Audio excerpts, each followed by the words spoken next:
It has been 3 years to the day since George Floyd was murdered by former Minneapolis police officer Derek Chauvin. The video of the killing set off nationwide protests and conversations about policing in America. Chauvin was quickly fired and ultimately found guilty of murdering Floyd, but activists say there's still more work to be done.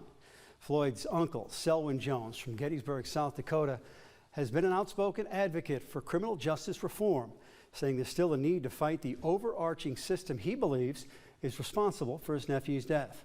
Co-founder of the Hope 929 Foundation, Jones is now pushing for federal passage of the Medical Civil Rights Bill, which would, quote, establish the statutory right to medical care during any police interaction where the person communicates they're in a health crisis.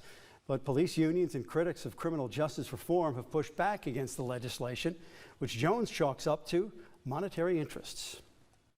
There's no money in people not dying, obviously, because it's a sad situation that we have so much pushback because the less people die, the less money that goes in people's pockets. In the days after George Floyd's death, Jones joined protest against police brutality in Rapid City, where he says, quote, watch people unite together.